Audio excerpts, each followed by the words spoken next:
안녕하세요, 여러분. 오늘 들려드릴 이야기는 정말 믿기 어려운 실화입니다. 영국 의대에 다니는 똑똑한 언니가 동생의 한국 라식 수술을 막으러 직접 한국까지 날아왔는데 결국 어떻게 되었을까요?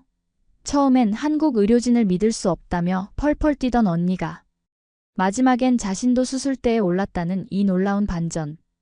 그 과정에서 두 자매가 발견한 한국 의료 시스템의 놀라운 진실과 감동적인 순간들을 함께 만나보시죠.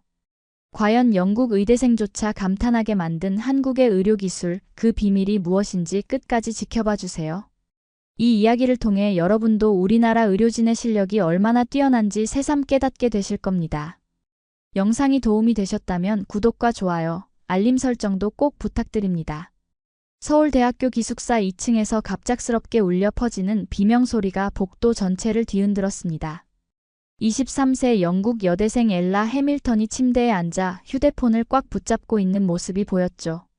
화면 너머로는 런던 킹스칼리지 의대에서 본과 3학년을 다니고 있는 27세 언니 사라의 놀란 얼굴이 선명하게 떠올랐습니다.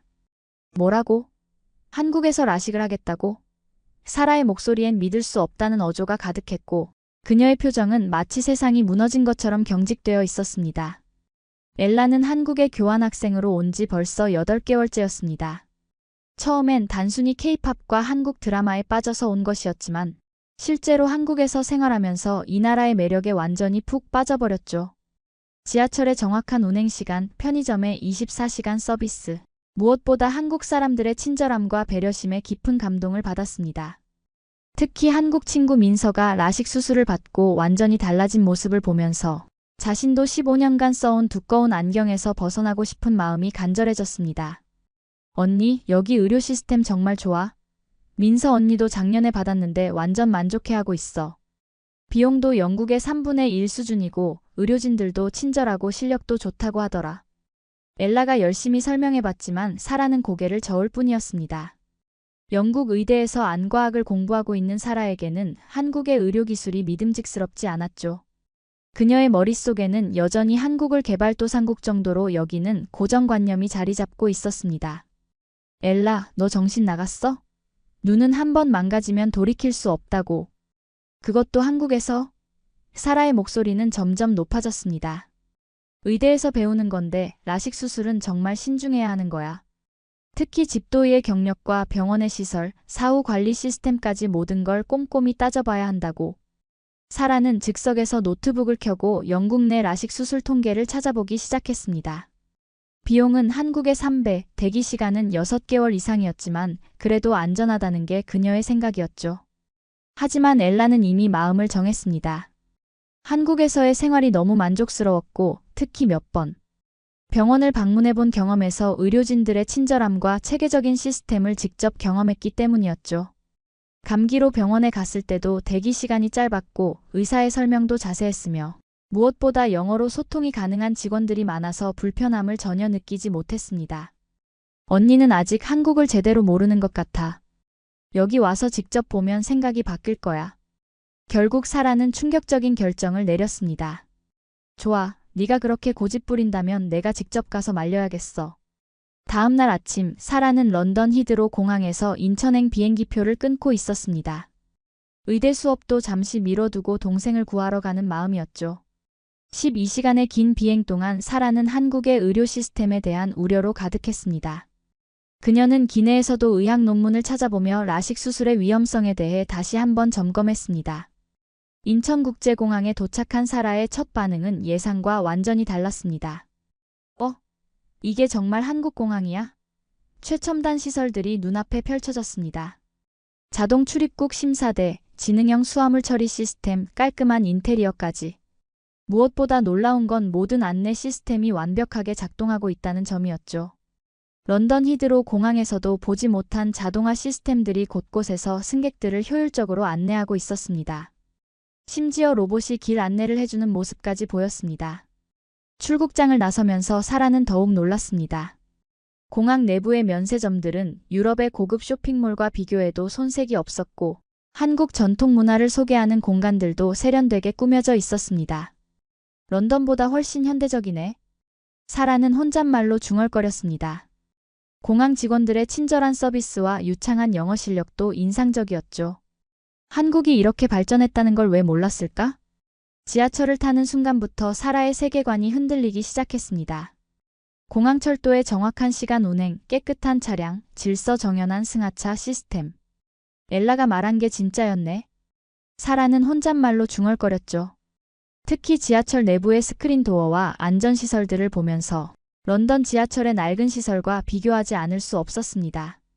런던 지하철은 여전히 100년 전 시설을 사용하는 곳이 많았는데 한국의 지하철은 모든 것이 디지털화되어 있었습니다. 서울역에서 4호선으로 갈아타는 과정도 놀라웠습니다. 환승 안내가 완벽했고 엘리베이터와 에스컬레이터가 적절히 배치되어 있어 무거운 캐리어를 끌고 다니는 것도 전혀 힘들지 않았습니다. 지하철 내부의 무료 와이파이는 기본이었고 각 역마다 정확한 도착 시간이 표시되는 시스템도 감탄스러웠죠. 이런 시스템이라면 의료 시스템도 체계적일 수 있겠네. 사라는 처음으로 한국에 대한 편견이 흔들리기 시작했습니다. 더욱 놀라운 건 결제 시스템이었습니다. 현금 없이도 모든 곳에서 카드나 휴대폰으로 결제가 가능했죠. 편의점에서 물 한 병을 사면서도 직원의 친절한 응대에 감동받았습니다. 안녕하세요. 봉투 필요하세요? 뜨거운 음료도 있으니까 필요하시면 말씀해주세요. 영어로 자연스럽게 인사하고 배려하는 점원을 보며 사라는 한국에 대한 선입견이 잘못되었음을 깨달았습니다. 영국의 편의점 직원들은 이렇게 친절하지 않았거든요. 엘라와 만난 서울대학교 근처 카페에서 사라는 또 한 번 놀랐습니다. 24시간 운영되는 스터디 카페, 무료 와이파이, 곳곳에 설치된 콘센트, 그리고 무엇보다 학생들이 밤늦게까지 공부할 수 있는 안전한 환경이 완벽하게 갖춰져 있었죠. 언니, 어때? 한국 생각보다 괜찮지? 엘라가 뿌듯해하며 물었지만 사라는 여전히 의료 시스템에 대한 걱정을 놓지 못했습니다. 시설은 좋다고 인정해. 하지만 의료는 다른 문제야. 사라의 고집은 여전했죠. 하지만 마음 한구석에서는 이미 흔들리고 있었습니다. 지금까지 본 한국의 모든 시스템이 생각보다 훨씬 체계적이고 선진적이었기 때문입니다. 강남의 유명 안과에 도착한 순간 사라는 입을 다물 수 없었습니다. 건물 외관부터가 영국의 어떤 사립병원보다도 현대적이고 세련되었죠. 로비에 들어서자 5성급 호텔을 연상시키는 인테리어가 펼쳐졌습니다. 이탈리아산 대리석 바닥, 모던한 조명, 그리고 곳곳에 배치된 고급스러운 가구들. 여기가 정말 병원이야? 영국의 NHS 병원들과는 비교할 수 없을 정도로 깔끔하고 현대적인 시설이었죠. 심지어 로비 한쪽에는 환자들이 편안하게 쉴 수 있는 카페까지 마련되어 있었습니다. 접수 데스크에서 직원이 유창한 영어로 안내하자 사라는 더욱 당황했습니다. 안녕하세요, 사라님. 미리 예약해주신 엘라님의 보호자 자격으로 정밀 검사 견학을 신청하셨죠? 완벽한 영어 발음과 함께 건네받은 안내 책자는 한국어, 영어, 중국어, 일본어로 상세하게 작성되어 있었습니다. 각 언어별로 전문 용어까지 정확하게 번역되어 있어서 의학을 전공하는 사라도 감탄하지 않을 수 없었죠. 국제적인 환자들을 위한 이런 세심한 배려는 런던의 어떤 병원에서도 본 적이 없었습니다. 대기실에서 잠시 기다리는 동안 사라는 주변을 둘러보았습니다. 환자들의 표정이 모두 편안해 보였고 직원들의 움직임도 체계적이었습니다. 특히 눈에 띈 건 벽면에 걸린 각종 인증서와 의료진 소개였죠. 대부분의 의사들이 해외 연수 경험이 있었고 국제적인 의학회에서 발표한 논문들도 많았습니다. 이 정도 경력이면 영국에서도 인정받을 수준이네. 사라는 점점 놀라지 않을 수 없었습니다. 정밀 검사실로 들어간 사라는 또 다른 충격을 받았습니다. 최신형 장비들이 질비하게 늘어서 있었고 각 검사마다 전문 기사가 친절하게 설명해 주었습니다. 각막 두께 측정부터 시작할게요. 이 장비는 독일에서 수입한 최신 모델로 0.001 단위까지 정확하게 측정할 수 있습니다. 검사 과정 하나하나가 체계적이고 정밀했죠. 각막 지형도 검사, 동공 크기 측정, 눈물 분비량 검사까지 총 15가지 항목을 이 시간에 걸쳐 진행했습니다. 검사 중간에 사라는 기사에게 질문했습니다. 이 장비는 어느 회사 제품인가요? 독일 자이스사의 최신 모델입니다. 전 세계적으로도 이 장비를 보유한 병원이 많지 않아요. 한국에는 저희 병원이 처음 도입했죠. 사라는 깜짝 놀랐습니다. 런던의 유명 병원에서도 이런 최첨단 장비는 보지 못했기 때문이었죠. 한국 의료진들이 이렇게 투자를 많이 하는구나. 가장 놀라운 건 의료진의 솔직함이었습니다. 담당 의사는 엘라의 검사 결과를 보여주며 장단점을 모두 설명했죠. 수술 성공률은 99.2%입니다. 하지만 드물게 나타날 수 있는 부작용들도 있어요. 야간빛 번짐 현상이 0.5%, 안구 건조증이 2%, 시력, 재퇴행이 0.3% 정도의 확률로 발생할 수 있습니다. 위험성을 숨기지 않고 정직하게 알려주는 모습에 사라는 깊은 인상을 받았습니다. 영국에서도 이 정도로 상세하고 솔직한 설명을 들어본 적이 없었거든요. 엘라 씨의 경우 각막 두께가 550 마이크론으로 충분하고 근시 정도도 양쪽 눈 모두 -4디옵터로 수술에 매우 적합합니다. 나이도 23세로 시력이 안정된 상태죠. 하지만 최종 결정은 환자분이 하셔야 해요. 의사의 말에 사라는 점점 마음이 흔들렸습니다. 지금까지 본 모든 것이 자신의 예상을 뛰어넘었기 때문이죠. 한국의 의료 시스템이 생각보다 훨씬 선진적이고 체계적이라는 걸 인정하지 않을 수 없었습니다. 수술 당일 아침, 사라는 엘라보다 더 긴장한 모습이었습니다. 밤새 한국의 라식 수술 통계와 의료진 자격을 인터넷으로 검색해봤지만 모든 지표가 세계 최고 수준이었죠. 한국의 라식 수술 건수는 연간 40만 건으로 세계 1위였고 성공률도 99% 이상을 유지하고 있었습니다. 특히 놀라운 건 수술 후 만족도가 95% 이상이라는 점이었죠. 언니, 나보다 더 떨고 있네. 엘라가 웃으며 말했지만 사라는 여전히 불안했습니다. 의학도로서 알고 있는 수술의 위험성 때문이었죠. 병원에 도착하자 직원들이 친절하게 맞이해 주었습니다. 오늘 수술 받으시는 엘라님, 그리고 보호자분이시죠? 수술 전 주의사항 다시 한번 설명드릴게요. 간호사는 수술 전후 관리법부터 응급 상황 시 연락처까지 상세하게 안내해 주었습니다. 사라는 이런 체계적인 시스템에 감탄하지 않을 수 없었죠. 영국에서는 수술 당일에도 환자가 직접 많은 것들을 챙겨야 했는데 여기서는 모든 게 준비되어 있었습니다. 수술실 앞에서 기다리는 동안 간호사 지연이 다가왔습니다. 걱정 많이 되시죠?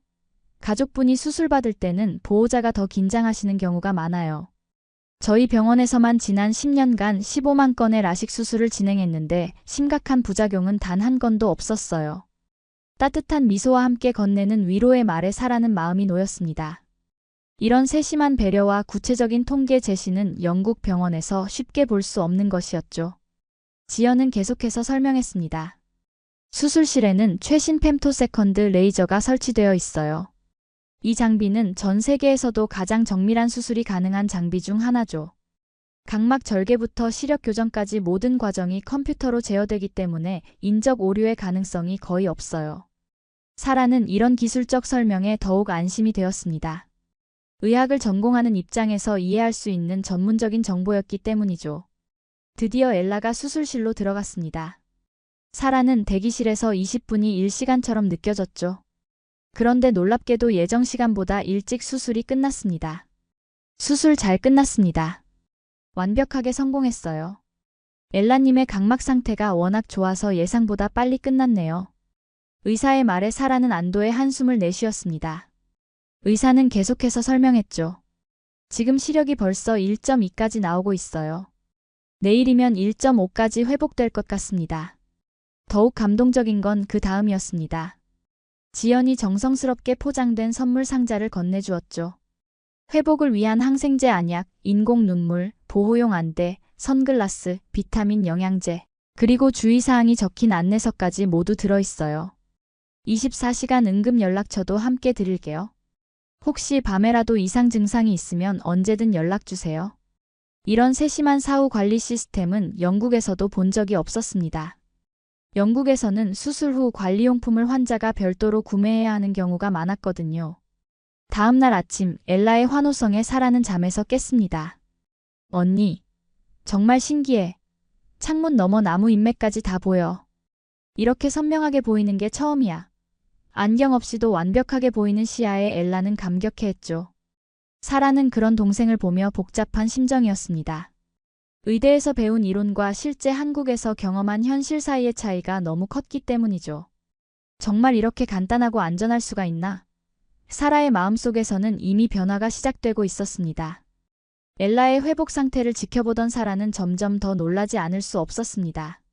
수술 후 3일째, 엘라는 아무런 부작용 없이 일상생활을 완벽하게 해내고 있었죠. 안구 건조증도 없었고 야간빛 번짐 현상도 전혀 나타나지 않았습니다. 언니, 정말 세상이 다르게 보여. 지금까지 안경을 끼고 본 세상이 진짜 세상이 아니었던 것 같아. 이제야 한국의 아름다움을 제대로 볼 수 있을 것 같아. 엘라의 밝은 모습을 보며 사라는 자신의 고정관념을 반성하게 되었습니다. 특히 인상 깊었던 건 엘라가 밤에 외출할 때도 전혀 불편해하지 않는다는 점이었습니다. 라식 수술 후 흔히 나타나는 야간 시력 저하나 빛 번짐 현상이 전혀 없었던 거죠. 내가 의대에서 배운 건 뭐였을까? 사라는 자신이 알고 있던 라식 수술의 부작용들이 한국에서는 거의 나타나지 않는다는 사실에 충격을 받았습니다. 한국의 의료기술이 영국에서 배운 것보다 훨씬 발전해 있다는 걸 인정하지 않을 수 없었죠. 병원에서 정기검진을 받는 날 사라도 함께 따라갔습니다. 의사는 엘라의 회복 상태를 꼼꼼히 체크하며 만족스러워했죠. 완벽하게 회복되고 있어요. 시력도 양쪽 눈 모두 1.5까지 나오고 있고 각막 상태도 아주 좋습니다. 각막 두께도 수술 전과 비교해서 안전한 범위 내에서 잘 유지되고 있고요. 전문적이면서도 친근한 설명에 사라는 감탄했습니다. 영국에서는 이렇게 자세한 사후 검진을 받기 어려웠거든요. 의사는 계속해서 설명했습니다. 엘라님 같은 경우는 정말 모범적인 회복 사례예요. 수술 후 관리도 잘하셨고 원래 각막 상태도 좋았던 것 같아요. 앞으로 50년은 이 시력을 유지하실 수 있을 겁니다. 이런 장기적인 예후까지 제시하는 모습에 사라는 깊은 인상을 받았습니다.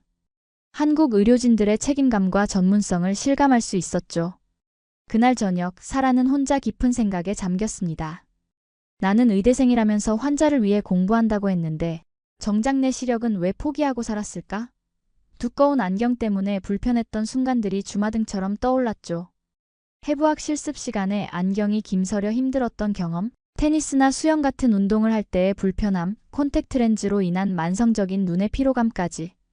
특히 장시간 현미경을 들여다보는 병리학 실습 때는 정말 힘들었습니다. 사라는 거울 앞에서 자신의 모습을 바라보았습니다. 15년간 써온 두꺼운 안경 때문에 코에 자국이 패여 있었고 안경을 벗으면 눈이 작아 보이는 것도 콤플렉스였죠. 의사가 되려면 환자의 마음을 이해해야 한다고 배웠는데 정작 나 자신의 불편함은 왜 방치했을까? 사라는 점점 자신의 선입견이 얼마나 잘못된 것이었는지 깨닫기 시작했습니다. 엘라가 자유롭게 웃으며 활동하는 모습을 보니 부러움이 들었습니다. 안경 없이도 선명하게 보이는 세상, 운동할 때의 자유로움, 화장할 때의 편리함까지. 언니도 한번 해봐. 정말 후회 안 할 거야. 여기 의사 선생님들 실력 정말 좋아. 엘라의 권유에 사라는 고민에 빠졌죠. 지금까지 본 한국의 의료 시스템은 영국보다 오히려 더 선진적이고 체계적이었습니다. 환자 중심의 서비스, 최첨단 장비, 풍부한 경험을 가진 의료진까지. 마침내 사라는 중요한 결정을 내렸습니다. 다음 날 아침 엘라가 아직 잠들어 있을 때 조용히 병원에 전화를 걸었죠. 안녕하세요. 라식 상담 예약하고 싶은데요. 제가 영국에서 의대를 다니고 있는데 여기서 직접 수술을 받고 싶습니다. 자신도 모르게 나온 말이었지만 더 이상 망설이고 싶지 않았습니다. 의료진에 대한 신뢰, 시설에 대한 믿음, 그리고 무엇보다 엘라의 성공적인 회복을 직접 목격한 것이 결정적이었죠. 다음 날 아침 엘라는 사라가 평소보다 일찍 일어나서 어디론가 나가려는 모습을 보고 의아해했습니다. 언니, 어디가? 이렇게 일찍? 그냥 산책하러. 한국 아침 공기 좀 마셔보려고. 사라는 애매하게 대답하며 서둘러 집을 나섰죠. 하지만 엘라는 식탁 위에 놓인 종이 한 장을 발견했습니다. 이게 뭐지? 그것은 바로 병원 예약 확인서였습니다. 환자명 사라 해밀턴, 예약 시간 오전 9시, 진료 과목 라식 상담. 엘라의 눈이 커졌습니다. 설마 언니가? 급하게 옷을 갈아입고 사라를 따라 나선 엘라는 언니가 향하는 곳이 바로 자신이 수술받았던 그 병원임을 알았죠. 지하철에서 한 칸 떨어진 곳에서 언니를 몰래 지켜보던 엘라는 사라의 긴장한 표정을 볼 수 있었습니다. 언니도 많이 고민했겠구나. 엘라는 언니의 마음을 이해할 수 있었죠. 병원 앞에서 사라가 망설이고 있을 때 엘라가 뒤에서 소리쳤습니다. 언니, 잠깐. 사라는 깜짝 놀라며 돌아보았고 엘라가 달려오는 모습을 보고는 씁쓸한 미소를 지었습니다. 들켰네. 언니 진짜 하려고? 엘라가 물어보자 사라는 쿨하게 대답했습니다. 응, 나도 해볼래. 네가 이렇게 좋아하는 모습 보니까 나도 하고 싶어졌어. 병원에 도착한 두 자매를 보고 지연은 환한 미소를 지었습니다. 다시 뵙게 되어 반가워요, 사라씨. 라식 상담 예약해 주셨죠? 엘라님이 워낙 회복이 잘 되고 계셔서 언니분도 관심을 가지게 되신 것 같네요. 이미 사라의 방문을 준비하고 있던 직원들의 모습에 엘라는 감동받았습니다. 언니가 얼마나 고민했을지, 그리고 그 고민 끝에 내린 결정이 얼마나 용기 있는 것인지 짐작할 수 있었거든요. 상담실에서 사라는 솔직하게 털어놓았습니다. 처음엔 동생을 말리려고 영국에서 왔어요. 한국 의료진을 믿을 수 없었거든요. 하지만 여기서 경험한 모든 게 제 생각을 완전히 바꿔놓았습니다. 시설도 영국보다 좋고 의료진 실력도 뛰어나고 무엇보다 환자를 배려하는 마음이 느껴져요. 의사는 사라의 진심 어린 고백을 이해한다는 듯 고개를 끄덕였죠. 많은 해외 환자분들이 같은 말씀을 하세요. 특히 의료진 출신 환자분들은 처음엔 의구심을 갖고 오시는데 직접 경험해보시면 더 확신을 갖게 되시더라고요. 의사는 사라의 심정을 완전히 이해하고 있었습니다. 영국에서 의학을 공부하고 계신다니 더욱 신중하셨을 텐데 용기 내어 오셨네요. 최선을 다해 상담해 드릴게요. 사라의 정밀 검사가 시작되었습니다. 엘라는 옆에서 지켜보며 뿌듯해했죠. 언니, 나 때보다 더 꼼꼼하게 해주는 것 같은데. 실제로 의료진들은 해외에서 온 의료진이라는 점을 고려해 더욱 상세하게 설명해 주었습니다. 각막 두께 측정 결과 580 마이크론으로 매우 양호하고 눈물 분비량도 정상 범위입니다. 동공 크기도 적당해서 야간빛 번짐 현상 위험도 낮을 것 같아요. 검사 과정에서 사라는 의료진에게 여러 질문을 했습니다. 이 각막 지형도에서 이 부분은 뭘 의미하나요? 수술 후 각막 강성도 변화는 어느 정도인가요? 의학 전문 용어로 질문하는 사라에게 의사는 더욱 자세하고 전문적으로 답변해 주었죠. 사라님 정도 지식이 있으시면 수술 과정을 더 잘 이해하실 수 있을 것 같네요. 궁금한 점 있으시면 언제든 물어보세요. 검사 결과를 들은 사라는 마침내 수술 날짜를 잡았습니다. 일주일 후에 하겠습니다. 영국으로 돌아가기 전에 회복 기간도 충분히 갖고 싶어요. 결정을 내린 사라의 표정은 한결 밝아져 있었죠. 엘라는 언니의 용기에 박수를 보냈습니다. 언니 정말 멋있어. 의대생답게 신중하면서도 용감하네. 후회하지 않을 거야. 수술 당일 사라의 얼굴에는 긴장과 설렘이 교차하고 있었습니다. 의대생으로서 수술에 대한 이론적 지식은 풍부했지만 막상 자신이 환자가 되니 떨림을 감출 수 없었죠. 환자의 마음이 이런 거구나. 사라는 평소 자신이 치료했던 환자들의 심정을 이제야 이해할 수 있었습니다. 언니 괜찮아. 나도 했잖아. 여기 의사 선생님들 정말 잘해주셔. 엘라의 격려에 사라는 작은 미소를 지었습니다. 수술복으로 갈아입은 사라를 보며 엘라는 감개무량했습니다. 동생을 말리러 온 언니가 이제 자신과 같은 길을 걷게 된 것이죠. 언니 정말 자랑스러워. 의대생답게 용감하네. 나도 언니처럼 신중하게 결정할 수 있었으면 좋았을 텐데. 엘라의 응원에 사라는 힘을 얻었습니다. 동생의 성공적인 회복을 직접 본 것이 가장 큰 용기가 되었죠. 수술실에 들어가기 전 사라는 의료진들에게 인사했습니다. 잘 부탁드립니다. 제가 영국에서 의대를 다니고 있는데 이렇게 환자 입장이 되니 정말 새로운 기분이네요. 평소 제가 환자들에게 얼마나 냉정했는지도 반성하게 되고요. 의사와 간호사들은 사라의 솔직함에 호감을 표했죠. 의료진끼리 서로 도와야죠. 안심하고 맡겨주세요. 좋은 결과로 보답해 드릴게요. 수술실에서 사라는 천장에 최첨단 레이저 장비를 올려다보며 감탄했습니다. 정말 영화에서나 볼 법한 장비네요. 의사는 수술 과정을 하나하나 설명해 주었습니다. 지금 각막 표면에 마킹을 하고 있어요. 컴퓨터가 사라님의 눈 모양을 정확히 인식했습니다. 이제 fem토초 레이저로 각막 뚜껑을 만들겠어요. 의학을 전공하는 사라에게는 이런 설명이 더욱 흥미로웠죠. 실제 시력 교정 과정에서 사라는 놀랐습니다. 와, 벌써 보여요. 레이저가 각막을 교정하는 순간부터 시야가 선명해지기 시작했거든요. 아직 다 끝나지 않았는데 벌써 이 정도로 보이시는군요. 사라님 눈 상태가 정말 좋으신 것 같아요. 의사의 말에 사라는 신기해했습니다. 의학 이론으로만 알고 있던 것을 직접 체험하니 정말 놀라웠죠. 20분간의 수술이 끝나고 나온 사라의 첫 마디는 와, 정말 신기하다였습니다. 수술 과정에서 느낀 의료진의 전문성과 최첨단 장비의 정밀함에 깊은 인상을 받았죠. 엘라야, 네가 왜 그렇게 감동했는지 이제 알겠어. 이건 단순한 시력 교정이 아니라 새로운 세상을 여는 일이었어. 사라는 진심으로 감격해했습니다. 회복실에서 휴식을 취하며 사라는 엘라에게 솔직하게 털어놓았습니다. 미안해, 처음에 너를 말렸던 것. 한국의 의료기술이 이 정도일 줄 정말 몰랐어. 영국에서 배운 것보다 훨씬 발전되어 있어. 엘라는 언니의 손을 잡으며 대답했죠. 괜찮아, 언니. 사실 나도 처음엔 반신반의했어. 하지만 직접 경험해보니 정말 대단하더라고. 이제 우리 둘 다 새로운 세상을 볼 수 있게 됐잖아. 병원 직원들도 두 자매의 모습을 흐뭇하게 바라보았습니다. 처음엔 말리러 오셨다가 직접 수술까지 받으시는 경우가 종종 있어요. 특히 의료진 가족분들이 그런 경우가 많죠. 지연의 말에 사라와 엘라는 웃음을 터뜨렸습니다. 이제 정말로 자매의 우정이 더욱 깊어지는 순간이었죠. 수술 후 일주일이 지난 어느 저녁 두 자매는 남산타워에 올랐습니다. 서울의 야경이 한눈에 내려다 보이는 전망대에서 사라는 연신 감탄사를 연발했죠. 정말 아름답다. 이런 풍경을 이제야 제대로 볼 수 있게 됐네. 안경을 끼고 봤을 때와는 완전히 다른 세상이야.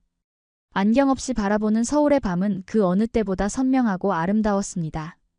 한강을 따라 늘어선 불빛들, 고층 빌딩들의 화려한 조명, 그리고 멀리 보이는 산들의 실루엣까지 모든 것이 선명하게 보였죠. 언니, 이제 런던으로 돌아가면 친구들한테 뭐라고 할 거야? 엘라의 질문에 사라는 웃으며 대답했습니다. 한국 의료진의 실력이 세계 최고 수준이라고, 그리고 내가 얼마나 큰 편견을 가지고 있었는지 솔직하게 말할 거야. 특히 의대 동기들에게는 한국 의료 시스템을 꼭 견학해보라고 추천할 생각이야. 사라의 목소리에는 한국에 대한 깊은 존경심이 담겨 있었죠. 두 자매는 한국에서의 경험을 차근차근 정리해보았습니다. 인천공항의 최첨단 시설부터 시작해서 지하철의 정확한 운행 시스템, 무현금 결제의 편리함, 그리고 무엇보다 병원의 놀라운 시설과 의료진의 실력까지. 영국에서는 상상할 수 없는 서비스였어. 특히 환자를 배려하는 마음과 사후 관리 시스템은 정말 감동적이었어. 사라는 진심으로 고백했습니다. 사라는 계속해서 말했습니다. 가장 놀라웠던 건 의료진들의 솔직함이었어. 수술의 위험성도 숨기지 않고 다 설명해주고 환자가 충분히 이해할 수 있도록 시간을 들여서 상담해주더라고. 영국에서는 시간에 쫓겨서 이런 상담이 어려운 경우가 많은데. 엘라도 고개를 끄덕였습니다. 맞아, 나도 그게 가장 인상 깊었어. 마치 가족을 치료하는 것처럼 정성스럽게 해주시더라고. 우리 다음엔 부모님도 모시고 와야겠어. 엘라의 제안에 사라도 적극 동의했죠. 그래, 엄마도 평생 안경 쓰고 사셨는데 이제 자유로워지실 수 있을 거야. 아빠도 최근에 노안이 심해지셨다고 하시던데 한국에 오시면 노안 수술도 받으실 수 있을 것 같아. 가족 모두가 한국에서 새로운 시작을 할 수 있다는 생각에 두 자매는 들뜨기 시작했습니다. 사라는 앞으로의 계획도 세웠습니다. 런던으로 돌아가서 의대 교수님들께도 한국의 의료 시스템에 대해 보고서를 써서 제출해 볼 생각이야. 특히 라식 수술 분야에서는 한국이 세계 최고 수준이라는 걸 알려야겠어. 우리가 배우고 있는 것보다 훨씬 발전된 기술들이 여기 있거든. 엘라는 언니의 이런 모습이 자랑스러웠습니다. 남산에서 내려오는 길에 사라는 한국에 대한 전반적인 감상을 털어놓았습니다. 처음 공항에 도착했을 때부터 지금까지 모든 순간이 놀라움의 연속이었어. 교통 시스템, 디지털 인프라, 의료 시스템, 그리고 사람들의 친절함까지. 내가 왜 이런 걸 모르고 살았을까 하는 생각이 들어. 엘라는 언니의 변화된 모습을 보며 뿌듯해했습니다. 마지막으로 사라는 진심 어린 고백을 했습니다. 엘라야, 네가 한국을 선택한 게 정말 잘한 일이었어. 나도 이제 한국이 얼마나 대단한 나라인지 알겠어. 의료기술뿐만 아니라 모든 분야에서 세계 최고 수준이구나. 그들의 이야기는 단순한 시력 교정을 넘어서 두 나라의 의료기술과 문화를 이해하는 소중한 경험이 되었습니다. 한국의 우수한 의료진과 시스템 덕분에 두 자매는 새로운 세상을 보게 되었고, 더 나아가 한국에 대한 깊은 애정과 존경심까지 갖게 되었죠. 사라는 영국으로 돌아가서 한국의 의료 한류를 알리는 홍보대사가 될 것이고, 엘라는 한국에서의 마지막 교환학생 기간을 더욱 의미 있게 보낼 수 있게 되었습니다. 이것이 바로 진정한 의료 한류의 힘이며 선입견을 넘어선 진실의 발견이 아닐까 생각해 봅니다. 두 자매의 이야기가 많은 분들에게 용기와 희망을 주는 사례가 되기를 바랍니다. 여러분, 안녕하세요. 오늘은 정말 특별한 이야기를 들려드리려고 합니다. 폴란드에서 온 똑똑한 의대생이 한국에 와서 겪게 되는 놀라운 변화의 이야기죠. 처음엔 한국을 무시하던 이 여성이 어떻게 180도 달라지게 되었을까요? 그 중심에는 바로 한국의 소방관이 있었습니다. 여러분도 혹시 외국인들이 한국을 어떻게 생각하는지 궁금하신 적 있으시죠? 이 이야기를 들으시면 정말 깜짝 놀라실 거예요. 특히 식당에서 벌어진 그 순간은 정말 소름 돋을 정도로 감동적이었습니다. 과연 어떤 일이 벌어졌을까요? 그리고 마르타의 동생까지 한국인 소방관과 사랑에 빠지게 되는데 과연 어떤 반전이 기다리고 있을까요?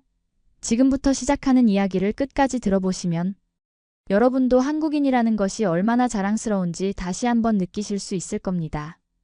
그럼 시작하기 전에 구독과 좋아요, 그리고 알림 설정 부탁드릴게요. 여러분의 작은 관심이 저에게 큰 힘이 됩니다.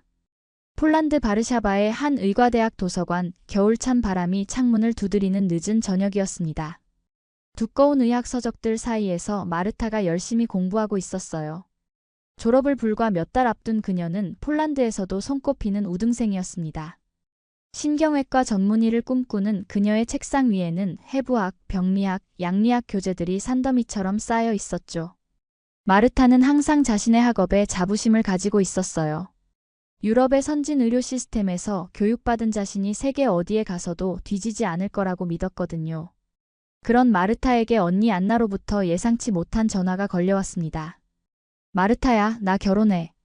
언니의 들뜬 목소리가 수화기를 통해 전해졌어요. 마르타는 처음엔 귀를 의심했습니다. 언니가 영어 강사로 일하러 간 한국에서 결혼을 한다니요.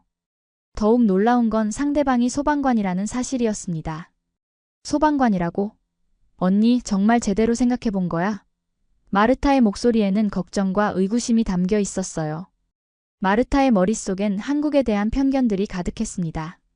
물론 삼성이나 현대 같은 대기업들로 경제는 발전했지만 사회 시스템은 아직 서구에 비해 뒤처져 있을 거라고 생각했거든요. 특히 의료 시스템이나 응급 대응 체계는 유럽만 못할 거라고 단정하고 있었습니다. 아시아 국가들이 겉으로는 화려해 보여도 실제로는 선진국 수준에 못 미치잖아. 마르타는 속으로 중얼거렸어요. 특히 소방관이라는 직업에 대해서는 더욱 걱정이 컸습니다. 위험하고 힘든 일인데 과연 가정을 제대로 지킬 수 있을까 싶었어요. 폴란드에서도 소방관은 존경받는 직업이지만 아시아 국가의 소방 시스템이 얼마나 체계적일지 의문이었습니다. 언니가 정말 행복할 수 있을까? 언어도 다르고 문화도 완전히 다른 곳에서 말이야. 마르타는 깊은 한숨을 내쉬었어요. 게다가 소방관이라는 직업의 위험성을 생각하면 더욱 불안했습니다. 화재 현장이나 구조 작업에서 다칠 위험이 항상 있는 직업인데 과연 안정적인 가정생활이 가능할까 하는 의문이 들었거든요. 안나는 전화 너머로 한국의 발전된 모습과 약혼자의 성실함을 열심히 설명했지만 마르타의 마음을 바꾸기엔 부족했습니다. 언니, 정말 신중하게 생각해봐. 우리나라 의료 시스템이나 사회보장 제도가 훨씬 안정적이잖아. 그리고 유럽연합 시민권도 있는데 굳이 아시아로 가야 해? 마르타는 언니를 설득하려고 노력했어요. 하지만 안나의 결심은 확고했습니다. 오히려 마르타를 결혼식에 꼭 참석해달라고 간곡히 부탁했어요. 직접 와서 보면 생각이 바뀔 거야. 한국이 정말 놀라운 나라라는 걸 알게 될 거야. 결국 마르타는 언니의 간청을 뿌리칠 수 없어서 한국행을 결정했습니다. 하지만 마음 한편으론 언니를 설득해서 폴란드로 다시 데려올 생각도 하고 있었어요. 직접 가서 현실을 보여주면 언니도 정신을 차릴 거야. 그렇게 마르타는 편견과 우려를 안고 한국으로 향하는 비행기에 몸을 맡겼습니다. 14시간의 긴 비행 끝에 인천국제공항에 도착한 마르타는 첫 번째 충격을 받았습니다. 공항의 규모와 시설이 폴란드의 어떤 공항보다도 웅장하고 현대적이었거든요. 바르샤바의 쇼팽공항과는 비교가 안 될 정도로 거대하고 체계적으로 설계된 건물이었어요. 깔끔하게 정리된 시설, 최신식 안내 시스템, 그리고 모든 것이 효율적으로 운영되는 모습에 입이 다물어지지 않았습니다. 이게 정말 아시아 공항이 맞나? 하는 생각이 절로 들었어요. 입국 심사를 받는 과정에서도 놀라움은 계속되었습니다. 자동화된 시스템과 친절한 직원들, 그리고 신속하면서도 정확한 처리 과정이 인상적이었어요. 유럽의 웬만한 공항보다도 훨씬 선진적인 시스템을 갖추고 있었거든요. 마르타는 속으로 인정하기 싫었지만 첫인상부터 자신의 예상과는 달랐습니다. 그래도 공항은 국가의 얼굴이니까 잘 만들어놨겠지. 실제 생활은 다를 거야. 마르타는 여전히 확신에 차 있었어요. 공항 밖으로 나오니 언니 안나와 함께 한 남성이 기다리고 있었습니다. 바로 예비 형부였죠. 키가 크고 단정한 모습의 그는 마르타를 보자마자 정중하게 인사했습니다. 안녕하세요, 마르타 씨. 안나가 동생 이야기를 정말 많이 했어요. 먼 길 오시느라 수고 많으셨습니다. 유창하지는 않지만 정성스럽게 준비한 영어였어요. 발음에서 한국어 억양이 느껴졌지만 의사소통에는 전혀 문제가 없었습니다. 예비 형부는 마르타의 무거운 짐을 자연스럽게 들어주며 차로 안내했어요. 차에서 좀 쉬시면서 가세요. 서울까지는 1시간 정도 걸려요. 그의 매너와 배려심에 마르타는 조금 당황했습니다. 생각보다 훨씬 신사적이고 세심한 사람이었거든요. 언니 안나는 마르타 옆에 앉아서 어때? 내가 말했지? 정말 좋은 사람이야. 라고 속삭였어요. 서울로 향하는 고속도로에서 마르타는 계속해서 놀라움을 감출 수 없었습니다. 고속도로의 규모와 시설이 독일의 아우토반에 비해서도 뒤지지 않았어요. 지나가는 자동차들도 대부분 최신형이었고 도로 표지판이나 안전시설들도 매우 체계적으로 설치되어 있었습니다. 특히 톨게이트를 지날 때 보인 자동화 시스템은 정말 인상적이었어요. 하이패스라고 해서 차를 멈추지 않고도 요금을 낼 수 있어요. 예비 형부의 설명을 들으며 마르타는 한국의 기술 수준에 조금씩 관심을 갖기 시작했습니다. 도시 전체의 스카이라인이 유럽의 어떤 대도시와 비교해도 뒤지지 않았어요. 아니, 어떤 면에서는 더 역동적이고 현대적으로 보였습니다. 특히 한강을 건널 때 펼쳐진 야경은 정말 환상적이었어요. 강 양쪽으로 늘어선 고층 빌딩들과 다리들이 만들어내는 풍경이 마치 영화 속 한 장면 같았습니다. 와, 정말 아름답네요. 마르타가 감탄하자 예비 형부는 기뻐하며 더 자세히 설명해 주었어요. 저기 보이는 건물이 63빌딩이고 저쪽은 여의도예요. 한국의 금융 중심지죠. 마르타 씨가 의대생이시라고 들었는데 한국의 의료 시스템도 꽤 발전되어 있답니다. 세계 최고 수준의 병원들이 많아요. 그의 설명을 들으며 마르타는 조금씩 흥미를 느끼기 시작했어요. 그의 매너와 배려심, 그리고 한국에 대한 자부심에 마르타의 경계심이 조금씩 누그러지기 시작했습니다. 적어도 언니가 만난 사람은 괜찮은 사람 같다는 생각이 들었어요. 언니 선택이 완전히 틀린 건 아닐지도 모르겠네. 마르타는 속으로 중얼거렸습니다. 다음 날 아침 예비 형부는 마르타에게 특별한 제안을 했습니다. 자신이 근무하는 소방서를 구경해보지 않겠느냐는 거였어요. 마르타 씨가 의료 분야에 관심이 많으시니까 우리 소방서의 응급구조시설도 보시면 흥미로우실 것 같아서요. 마르타는 내심 별로 기대하지 않았습니다. 소방서라고 해봤자 뻔할 거라고 생각했거든요. 폴란드의 소방서들도 기본적인 시설은 갖추고 있지만 아시아 국가의 소방서가 얼마나 체계적일지 의문이었어요. 하지만 언니의 부탁도 있고 해서 마지못해 따라 나섰습니다. 강남구 소방서에 도착한 마르타는 또 한 번 놀랐습니다. 상상했던 것과는 완전히 달랐어요. 입구부터가 현대적이고 깔끔하게 설계되어 있었고 최신식 소방차들이 줄지어 서 있었습니다.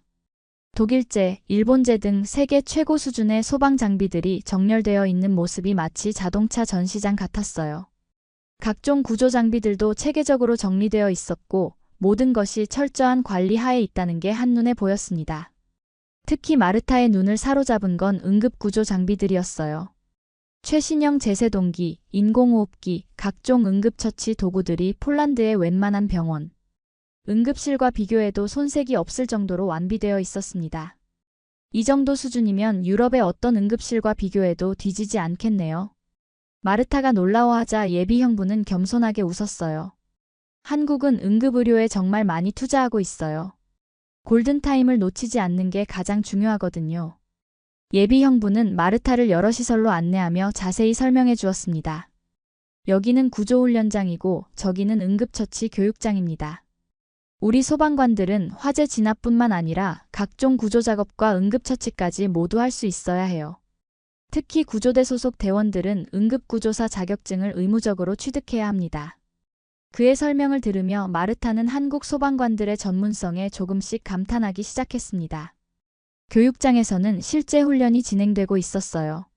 소방관들이 각종 응급 상황을 가정한 시나리오를 연습하고 있었는데 그 수준이 정말 놀라웠습니다.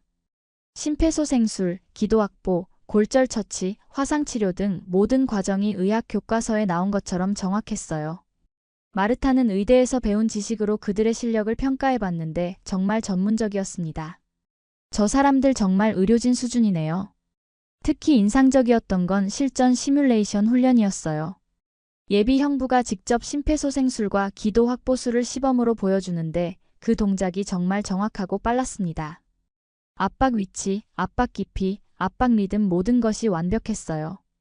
의대에서 배운 이론과 실습을 바탕으로 봐도 흠잡을 데가 없었습니다. 혹시 의학 공부도 하셨어요? 마르타가 물어보자 그는 웃으며 대답했습니다. 소방학교에서 기본적인 응급처치는 모두 배우고 특히 구조대는 더 전문적인 교육을 받아요. 응급구조사 자격증도 있고요. 마르타는 점점 더 놀라게 되었어요.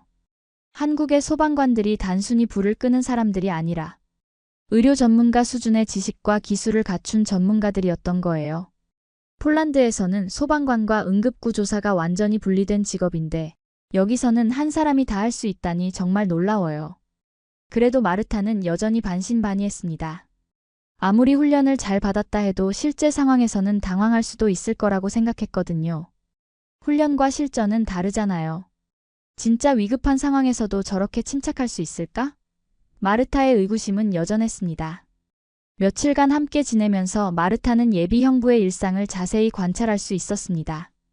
그의 하루는 정말 바쁘고 힘들어 보였어요. 새벽에 긴급 출동 신호가 울리면 언제든 뛰쳐나가야 했고 때로는 밤늦게까지 구조 작업을 해야 했습니다. 하지만 그런 힘든 일정에도 불구하고 언니를 세심하게 챙기는 모습이 정말 인상적이었어요. 지친 몸으로 돌아와서도 언니의 안부를 먼저 묻고 함께 시간을 보내려고 노력하는 모습이 진심으로 보였습니다. 어느 날 밤 대형 교통사고 구조 작업을 마치고 온 예비 형부의 모습을 봤어요. 온몸이 흑투성이었고 지칠 대로 지쳐 보였지만 집에 들어오자마자 언니에게 괜찮아? 오늘 혼자 있느라 심심했지? 라고 물어봤습니다. 그리고 피곤한 몸에도 불구하고 언니가 좋아하는 차를 끓여주는 모습을 봤어요. 마르타는 그런 모습을 보며 감동받았습니다. 정말 언니를 아끼는구나. 특히 인상 깊었던 건 환자 가족들과의 소통이었어요. 어려운 구조 작업을 마치고 온 날에는 환자 가족들과 영상통화를 하며 안부를 묻는 장면도 봤습니다. 오늘 구조한 할아버지 상태가 어떠신지 확인해보고 싶어서요.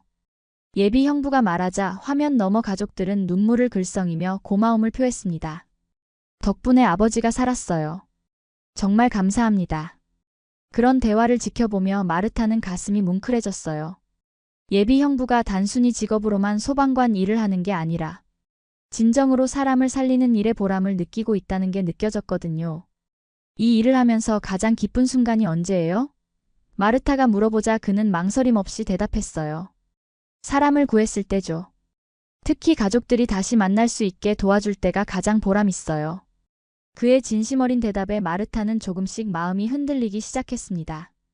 또한 예비 형부가 언니에게 보이는 세심한 배려도 마르타의 마음을 움직였습니다.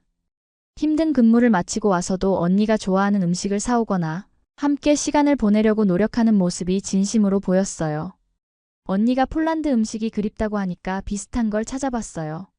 하며 내놓은 요리를 보면서 마르타는 이 사람이 정말 언니를 아끼고 있다는 걸 느낄 수 있었습니다. 어느 날은 예비 형부가 폴란드어를 배우려고 노력하는 모습도 봤어요. 언니와 더 가깝게 소통하고 싶어서 폴란드어 공부를 하고 있었던 거예요. 안나의 가족들과도 대화하고 싶어서요. 특히 마르타 씨와도 더 편하게 이야기할 수 있으면 좋겠어요. 그의 노력하는 모습을 보며 마르타는 점점 호감을 갖게 되었습니다. 이 정도로 성실하고 배려심 많은 사람이라면 언니가 행복할 수 있을 것 같았어요.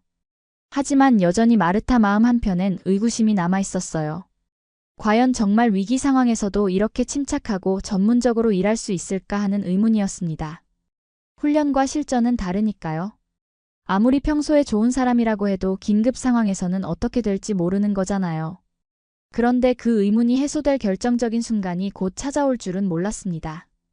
마르타의 모든 편견과 의구심을 단번에 날려버릴 그 순간이 말이에요.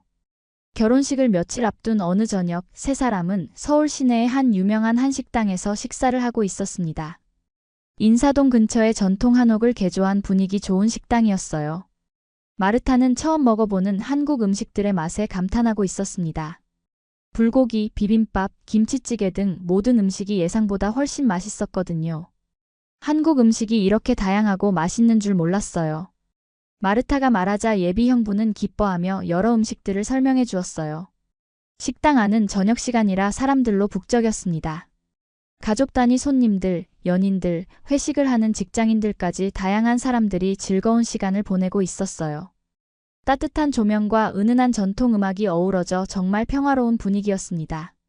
마르타는 이런 한국의 일상적인 모습이 생각보다 정겹고 따뜻하다고 느꼈어요. 유럽의 레스토랑들과는 또 다른 매력이 있네요. 세 사람이 맛있는 음식을 먹으며 즐거운 대화를 나누고 있을 때였습니다. 갑자기 옆 테이블에서 소동이 벌어졌어요. 60대로 보이는 남성이 갑자기 가슴을 움켜쥐며 괴로워하더니 의자에서 쓰러진 거예요. 여보, 여보. 부인의 비명소리가 식당 전체에 울려 퍼졌습니다. 순간 식당 안이 아수라장이 되었어요. 사람들은 어찌할 바를 모르며 우왕좌왕했고 누군가는 119에 신고를 했습니다. 마르타도 의대생이긴 했지만 갑작스러운 상황에 당황해서 몸이 굳어버렸어요. 이론으로는 알고 있지만 실제 응급 상황을 마주하니 머릿속이 하얘졌습니다.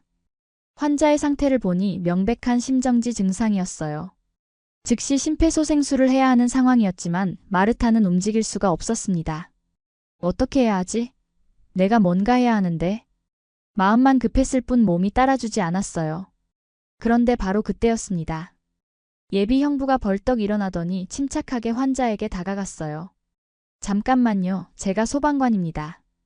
그의 목소리는 전혀 떨리지 않았습니다. 마치 이런 상황에 수없이 익숙한 것처럼 자연스러웠어요.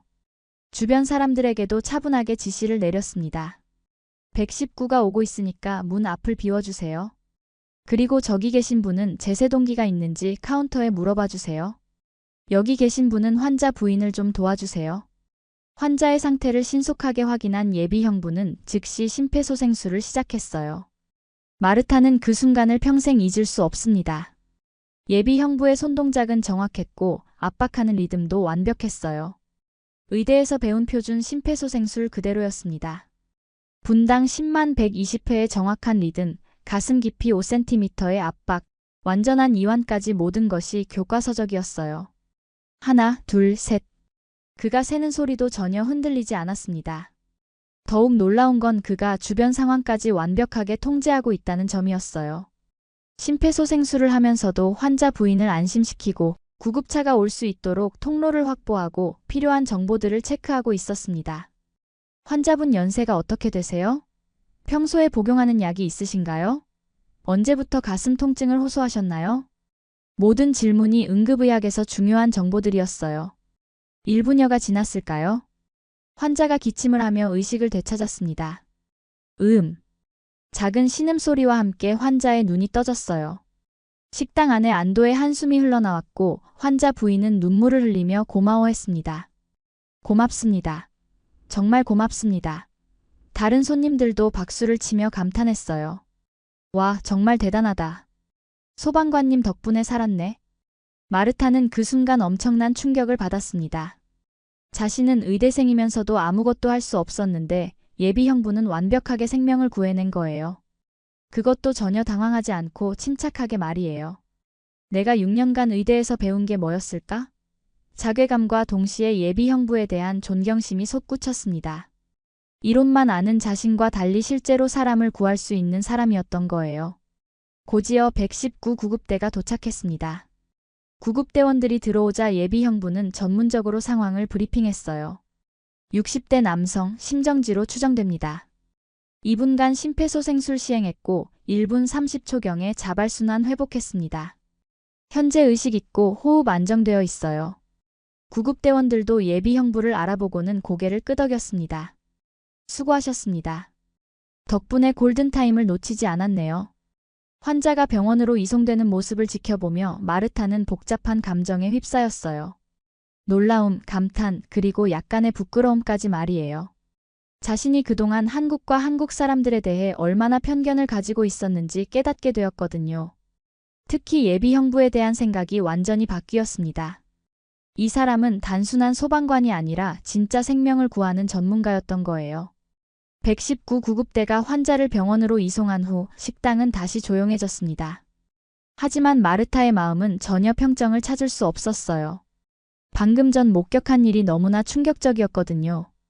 마르타는 예비 형부에게 물어보지 않을 수 없었습니다. 어떻게 그렇게 침착하게 대처할 수 있었어요? 정말 놀라웠어요. 그녀의 목소리에는 진심 어린 존경심이 담겨 있었습니다. 예비 형부는 겸손하게 대답했어요. 특별한 건 아니에요. 소방학교에서 철저히 훈련받았거든요. 그리고 사실 한국 남성들은 군대에서도 기본적인 응급처치를 배워요. 군복무 기간 동안 여러 상황에 대비한 훈련을 받거든요. 마르타는 한국의 군복무 제도에 대해서도 새롭게 알게 되었습니다. 폴란드는 모병제라서 군대 경험이 없는 사람이 대부분인데 한국은 모든 남성이 군복무를 한다는 점이 신기했어요. 그럼 한국 남성들은 모두 응급처치를 할 수 있다는 말씀이세요? 마르타가 놀라워하자 예비 형부는 더 자세히 설명해 주었습니다. 기본적인 수준이지만 대부분 할 수 있어요. 심폐소생술, 지혈법, 골절 응급처치 같은 건 군대에서 필수로 배우거든요. 그리고 요즘은 학교에서도 응급처치 교육을 하고 있어요. 마르타는 이런 시스템이 정말 부럽다고 생각했어요. 폴란드에서는 의료진이 아닌 일반인이 이 정도 수준의 응급처치를 하는 걸 상상할 수 없었거든요. 폴란드에서는 상상할 수 없는 일이에요. 일반 시민이 그런 수준의 응급처치를 할 수 있다니요. 마르타가 감탄하자 예비 형부는 한국의 특수한 상황을 설명했습니다. 한국은 분단 국가라서 전 국민이 응급 상황에 대비해야 하는 특수한 상황이거든요. 그래서 군대뿐만 아니라 민방위 훈련에서도 응급처치를 가르치고 공공장소에는 자동제 세동기가 의무적으로 설치되어 있어요. 마르타는 점점 더 놀라게 되었습니다. 한국의 응급의료 시스템이 생각보다 훨씬 체계적이고 발전되어 있었던 거예요. 그럼 지금처럼 응급 상황이 발생하면 주변에 도움을 줄 수 있는 사람이 많다는 말씀이죠? 네, 맞아요. 특히 소방관, 경찰관, 군인 출신들은 어디서든 도움을 줄 수 있어요. 그리고 의료진들도 응급 상황에서는 의무적으로 도움을 줘야 하고요. 예비 형부는 한국의 응급의료 시스템에 대해 더 자세히 설명해 주었어요. 한국은 응급의료법이라는 법률이 있어서 응급 환자를 발견하면 도움을 줘야 할 의무가 있어요. 그리고 선한 사마리아인 법도 있어서 응급 상황에서 도움을 준 사람은 법적으로 보호받아요. 마르타는 이런 법적 시스템까지 갖춰져 있다는 점에 또 한 번 놀랐습니다. 유럽에서도 이런 체계적인 시스템을 갖춘 나라는 많지 않았거든요. 그리고 119 시스템도 정말 체계적이에요. 신고 접수부터 현장 도착까지 평균 7분 정도밖에 안 걸려요. 특히 서울 같은 대도시에서는 더 빨라요. 예비 형부의 설명을 들으며 마르타는 한국의 응급의료 체계가 세계 최고 수준이라는 걸 깨달았어요. 폴란드에서는 구급차가 오는데 30분도 걸릴 때가 있는데 그날 밤 마르타는 잠을 이룰 수 없었습니다. 지금까지 자신이 가지고 있던 편견들이 얼마나 잘못된 것이었는지 깨닫게 되었거든요. 한국의 사회 시스템, 특히 응급의료 체계는 폴란드보다도 더 발전되어 있었던 것입니다. 그리고 예비 형부는 그런 시스템의 핵심에서 일하는 진정한 전문가였어요. 내가 정말 무지했구나. 어떻게 이렇게 편견에 사로잡혀 있었을까? 마르타는 깊은 반성에 빠졌습니다. 그 사건 이후 마르타의 시각은 완전히 달라졌습니다. 한국에 대한 모든 편견이 산산조각 나버렸어요. 다음 날부터 마르타는 한국의 여러 시설들을 다시 둘러보기 시작했습니다. 이번에는 편견이 아닌 열린 마음으로 말이에요.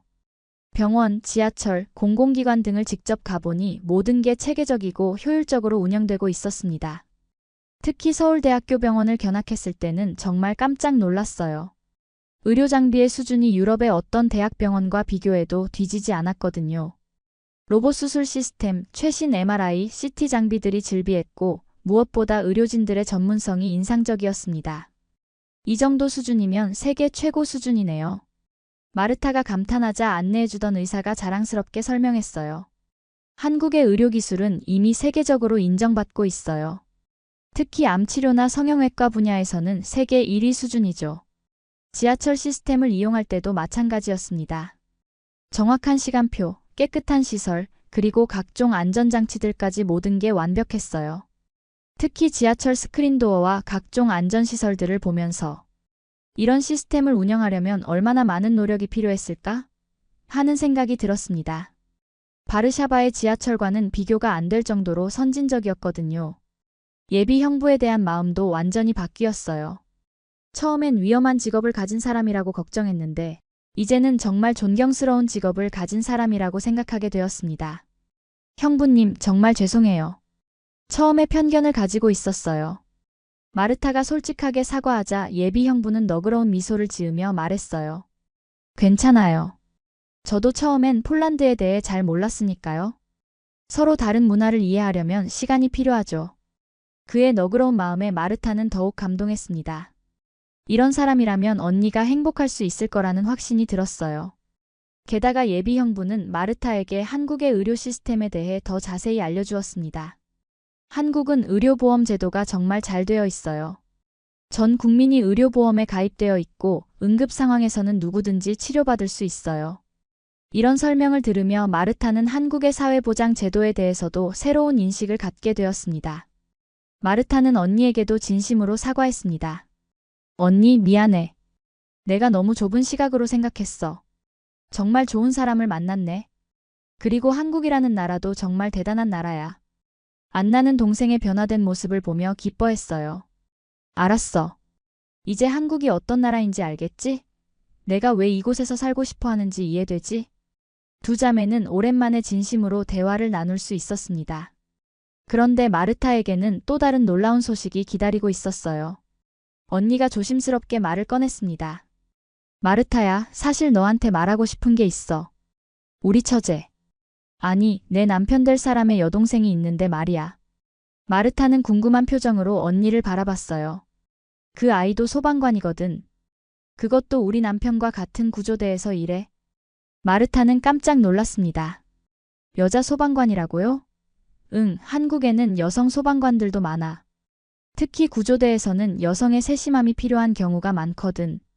언니의 설명을 들으며 마르타는 한국 사회의 양성평등 수준에 대해서도 새롭게 알게 되었어요.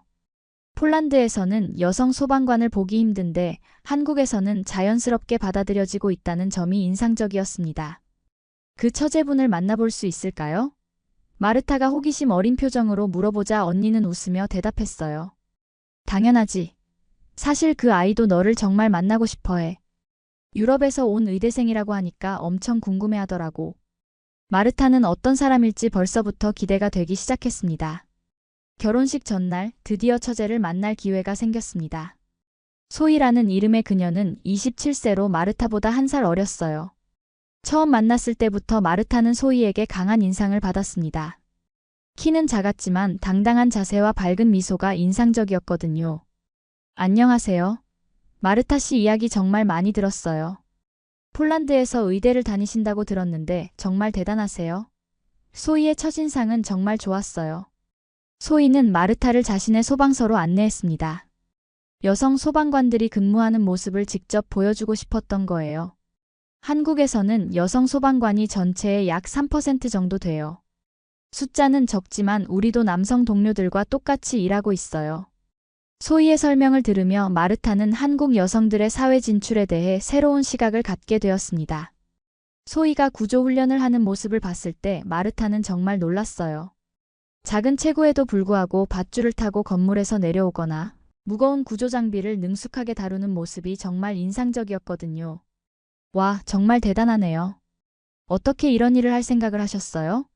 마르타가 물어보자 소희는 웃으며 대답했어요.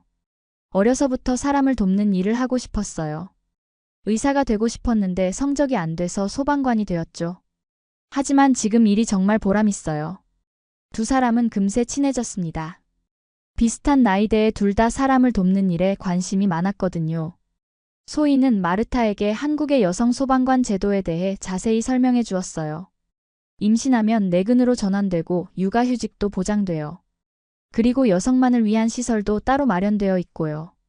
이런 복지 제도를 들으며 마르타는 한국의 사회보장 시스템이 생각보다 훨씬 선진적이라는 걸 알게 되었어요. 결혼식 당일 마르타는 언니의 들러리로 서면서 진심으로 축복해 주었습니다. 아름다운 한복을 입은 언니와 정중한 한복 차림의 형부를 보며 정말 잘 어울리는 한 쌍이라는 생각이 들었어요. 결혼 예식이 진행되는 동안 마르타의 눈에는 감동의 눈물이 맺혔습니다. 이제야 언니의 선택이 얼마나 현명했는지 이해할 수 있었거든요. 피로연에서 마르타는 하객들과 대화를 나누며 한국 사람들의 따뜻함을 더욱 깊이 느꼈습니다. 형부의 동료 소방관들도 와서 인사를 나누었는데 모두들 책임감 있고 성실한 모습이었어요. 우리 형부님이 정말 좋은 분이시네요. 마르타가 말하자 동료들은 입을 모아 칭찬했습니다. 저희 중에서도 가장 성실하고 실력 있는 분이에요. 마르타 씨가 부러워요. 이런 형부를 두게 되어서 말이에요. 특히 소희와 더 많은 시간을 보내면서 마르타는 특별한 감정을 느끼기 시작했어요. 소희의 당당함과 전문성, 그리고 따뜻한 마음씨에 점점 매료되어 갔거든요. 두 사람은 의료와 구조라는 공통 관심사로 밤늦게까지 대화를 나누었습니다. 마르타 씨는 정말 똑똑하시네요. 의학 지식이 정말 해박하세요. 소희의 칭찬에 마르타는 얼굴이 빨개졌어요. 결혼식이 끝난 후 마르타는 중요한 결정을 내렸습니다. 폴란드로 돌아가서 의대를 졸업한 후 한국에서 의료연수 과정을 밟겠다고 발표한 거예요. 한국의 응급의료 시스템을 직접 배우고 싶어요. 그리고 두 나라의 의료 교류에도 도움이 되고 싶어요. 그녀의 말을 들은 가족들과 하객들은 모두 박수를 쳤습니다. 하지만 마르타의 진짜 이유는 따로 있었어요. 소희와 더 가까워지고 싶었던 거죠. 공항에서 작별 인사를 나누며 마르타는 형부에게 말했어요. 형부님 덕분에 한국이라는 나라를 제대로 알게 되었어요. 정말 감사합니다. 형부는 웃으며 대답했습니다. 마르타 씨도 우리 가족이 되어서 기뻐요. 언제든 놀러 오세요. 그리고 소희는 마르타의 손을 꼭 잡으며 말했어요. 꼭 다시 와요. 기다리고 있을게요. 폴란드로 향하는 비행기 안에서 마르타는 창밖을 바라보며 생각했습니다. 편견이라는 것이 얼마나 무서운 것인지, 그리고 직접 경험해보는 것이 얼마나 중요한지 깨달았어요. 한국은 정말 자랑스러운 나라였고, 형부는 그 나라의 가치를 몸소 보여준 훌륭한 사람이었습니다. 그리고 소희. 마르타는 소희 생각에 미소를 지었어요. 6개월 후 마르타는 약속대로 한국에 돌아왔습니다. 이번에는 연수생이 아닌 소희의 연인으로 말이에요. 두 사람은 마르타가 폴란드로 돌아간 후에도 꾸준히 연락을 주고받았고 서로에 대한 마음을 확인할 수 있었거든요. 이제 마르타에게 한국은 제2의 고향이 되었고 언니와 소희 그리고 새로운 가족들이 기다리는 따뜻한 곳이 되었습니다. 편견을 버리고 열린 마음으로 바라본 한국은 정말 아름다운 나라였어요.